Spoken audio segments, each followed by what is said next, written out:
The Jekyll Island Meeting, what really happened, and why it still matters.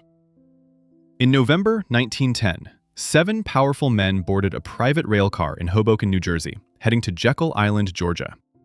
This meeting has been called everything from the birth of American banking stability to the greatest financial conspiracy in history. After 2 decades of studying financial history, I can tell you the truth is far more nuanced and far more interesting than either extreme suggests. Let me take you through what actually happened, why it happened, and what it means for your money today. Because understanding Jekyll Island isn't about conspiracy theories or blind faith in institutions. It's about understanding how modern banking actually works and why we ended up with the system we have. The crisis that changed everything. October 1907. The New York Stock Exchange lost nearly 50% of its value from the previous year. Panic spread like wildfire.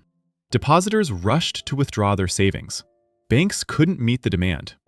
Without enough cash reserves, banks failed across the country, taking people's life savings with them. Here's what most people don't understand about 1907. This wasn't just a stock market crash. This was a complete breakdown of the payment system. Businesses couldn't get credit to meet payroll. Farmers couldn't get loans for seed. The entire economic engine seized up. And here's the crucial part. There was no lender of last resort. No institution with the authority and resources to inject liquidity into the system. America had operated without a central bank since Andrew Jackson killed the Second Bank of the United States in 1836, 71 years earlier. Jackson had called the Second Bank the monster and warned that it concentrated too much power. He was right to be concerned about concentrated power, but the consequence of having no central bank became brutally clear in 1907. Enter J.P. Morgan. At 70 years old, Morgan was the most powerful banker in America. When the panic hit, he didn't wait for the government. He locked the major bankers in his library on Madison Avenue and forced them to pool resources. Morgan personally organized the rescue, using his own capital and reputation to stop the bank runs. It worked. Morgan saved the system. But here's what's crucial to understand. Morgan saved the system through the sheer force of one man's personal wealth and reputation. Think about that. The entire American economy depended on whether one private citizen decided to step in. This terrified everyone, not just the bankers, but business leaders, farmers, workers, everyone who depended on a functioning financial system. The question became unavoidable. What happens next time when there might not be a J.P. Morgan? The political response. In 1908, Congress passed the Aldrich-Vreeland Act, creating the National Monetary Commission to study banking reform. Senator Nelson Aldrich, a Republican from Rhode Island, was appointed chairman. Now, this is where the conspiracy theories start to have a kernel of truth. Aldrich was indeed extremely wealthy. He was indeed J.P. Morgan's business partner. His daughter had married John D. Rockefeller Jr. These weren't wild accusations. These were facts. But here's what the conspiracy version leaves out. Aldrich was appointed because he chaired the Senate Finance Committee. He was the expert on monetary policy in Congress. And critically, he was tasked with studying European central banking systems to find a solution. Aldrich spent 2 years traveling through Europe, studying the Bank of England, the Reichsbank, the Banque de France. He learned how these institutions stabilized their banking systems, how they acted as lenders of last resort, how they managed currency supply. What he discovered was that every major economy had a central bank except the United States, and every major economy had more banking stability than the United States. The secret meeting. November 22, 1910. 7 men departed separately for Jekyll Island to avoid being seen together.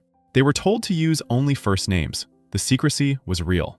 Who were these men? Senator Nelson Aldrich, Frank Vanderlip, president of National City Bank, Paul Warburg from Kuhn, Loeb and Company, Henry Davison, senior partner at J.P. Morgan and Company, Charles Norton, president of First National Bank of New York, Benjamin Strong, representing J.P. Morgan, Arthur Shelton, Aldrich's secretary. These 7 men represented enormous wealth. That's not disputed. What's disputed is why they met in secret and what they actually created. The conspiracy version says they met in secret because they were stealing the monetary system. But let me offer you another explanation, one supported by the historical record. They met in secret because any banking legislation written by bankers would be dead on arrival politically. The American public in 1910 deeply distrusted Wall Street. The populist movement had spent decades railing against the money trust. William Jennings Bryan had run for president 3 times on a platform of opposing the gold standard and Eastern bankers. If the press reported that Wall Street bankers were writing banking legislation, public opposition would kill it immediately, regardless of its merit. So they disguised it as a duck hunting trip. What they actually created. Over 10 days, these 7 men drafted the framework for what would become the Federal Reserve System. But here's what's crucial. What they created at Jekyll Island was not the Federal Reserve Act that Congress passed 3 years later. The Jekyll Island Plan called for a central bank dominated by bankers with minimal government oversight. It was called the Aldrich Plan when presented to Congress in 1911. And it failed, spectacularly. Democrats controlled Congress after the 1912 elections. They rejected the Aldrich Plan as a banker's scheme. President Woodrow Wilson supported banking reform, but demanded major changes.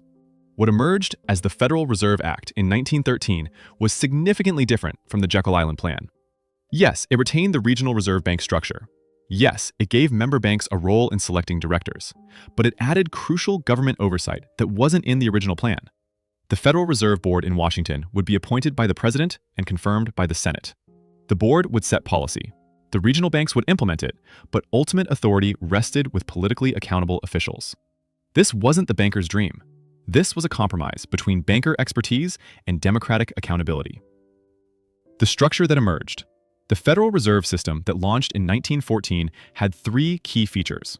First, 12 regional Federal Reserve banks, privately owned by member banks in each district. These regional banks would provide liquidity, clear checks, and serve as lenders of last resort in their regions. Second, a Federal Reserve Board in Washington, appointed by the President, setting overall policy. Third, member banks would receive a 6% dividend on their stock in the regional Fed banks, but profits above that would go to the U.S. Treasury. Was this perfect? No. Was it designed solely to benefit bankers? The historical record says no. The real innovation. Here's what the Federal Reserve actually accomplished and why it mattered. Before the Fed, bank panics were regular occurrences. The U.S. experienced major banking panics in 1873, 1884, 1890, 1893, and 1907. After the Fed was established, the frequency of banking panics dropped dramatically. Why? Because the Fed could serve as a lender of last resort. When a bank faced a temporary liquidity crisis, it could borrow from the Fed using good collateral. This stopped bank runs before they started. The Fed also created an elastic currency. Before the Fed, the money supply was rigid, based primarily on gold reserves. During harvest season, when farmers needed credit, money would become scarce and interest rates would spike. The Fed could expand and contract the currency based on legitimate economic needs. Did this benefit banks? Yes, but it also benefited farmers, businesses, and workers who depended on a stable financial system. The uncomfortable truths. Now, let me address the criticisms that have merit. The Federal Reserve structure does create potential conflicts of interest. Regional Fed banks are indeed owned by member banks. Those member banks do elect some of the directors of regional Fed banks. This creates a revolving door between Wall Street and the Fed. The Fed has made catastrophic mistakes. During the Great Depression, the Fed contracted the money supply when it should have expanded it, turning a recession into a catastrophe. Milton Friedman, a fierce critic of government intervention, said the Fed's errors caused the Depression. The Fed has repeatedly bailed out large banks while letting smaller banks fail. In 2008, the Fed created emergency lending facilities that primarily benefited the largest financial institutions. This creates moral hazard, encouraging excessive risk-taking. The Fed's independence from congressional oversight does limit democratic accountability. The Fed can conduct monetary policy without direct political interference, which prevents short-term political manipulation, but also shields it from public scrutiny. These criticisms are valid. They're not conspiracy theories. They're legitimate concerns about institutional design and accountability. The inflation question. Let's address the claim that the Fed has destroyed the dollar's value. Since 1913, the dollar has lost roughly 98% of its purchasing power. This is mathematically true. But here's what that statistic doesn't tell you. In 1913, Average annual income was about $800. Today, median household income is about $75,000. Adjusted for inflation, real purchasing power has increased dramatically. In 1913, average life expectancy was 52 years. Today, it's 79 years. Infant mortality has dropped 93%. These improvements required massive economic growth and productivity gains. The question isn't whether prices are higher today than in 1913. Of course they are. The question is whether we're better off economically by virtually every measure: living standards, health outcomes, economic opportunity. The answer is yes. Moderate, predictable inflation has actually enabled this growth. It encourages investment over hoarding. It allows real wages to adjust without nominal wage cuts, which are psychologically and politically difficult. It reduces the real burden of debt over time. Compare this to the deflation America experienced in the late 1800s under the gold standard. Prices fell, which sounds good until you realize that deflation punishes debtors, rewards hoarders, and discourages investment. Farmers borrowed money to buy equipment, then had to repay those debts with dollars that were worth more than the dollars they borrowed. This crushed the agricultural economy. The 2008 crisis and accountability. The financial crisis of 2008 revealed both the Fed's essential role and its fundamental flaws. When Lehman Brothers collapsed in September 2008, credit markets froze completely.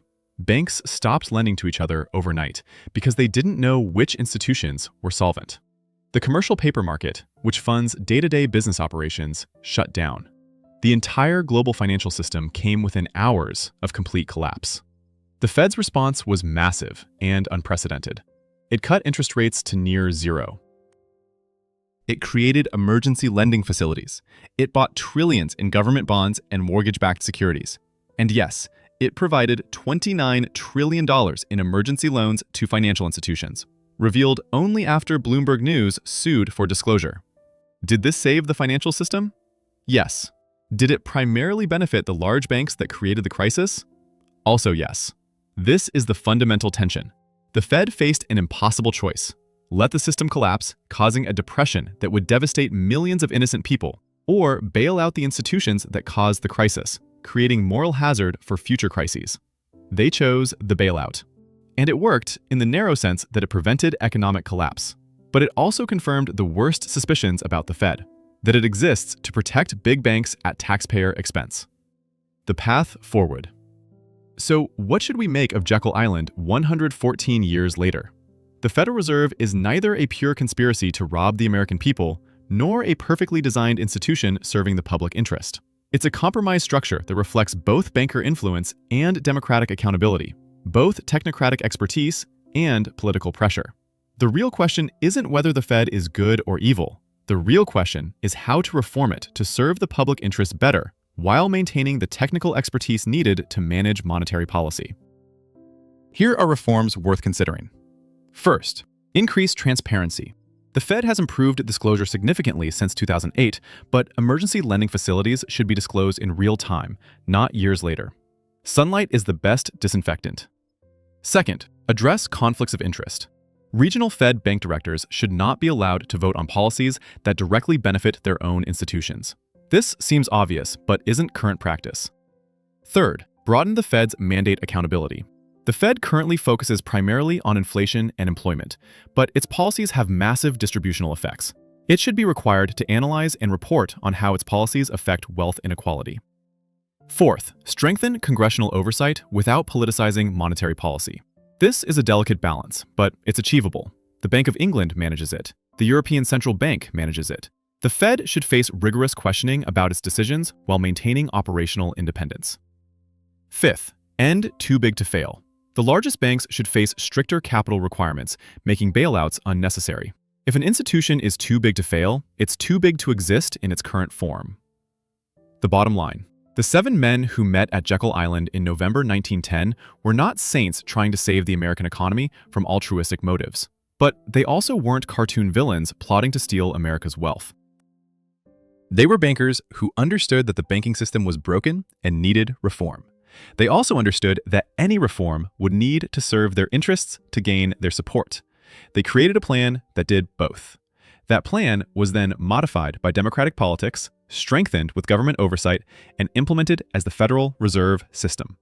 That system has evolved over 114 years, sometimes serving the public interest, sometimes serving banker interests, usually some combination of both. Your money today is managed by this system. Understanding it means understanding both its genuine accomplishments and its serious flaws. It means rejecting both blind conspiracy theories and uncritical faith in institutions. The creature from Jekyll Island is real, but it's not a monster. It's a deeply flawed institution created by imperfect people trying to solve a real problem. And, like any human institution, it needs constant scrutiny, criticism, and reform to serve the public interest. That's the real lesson of Jekyll Island.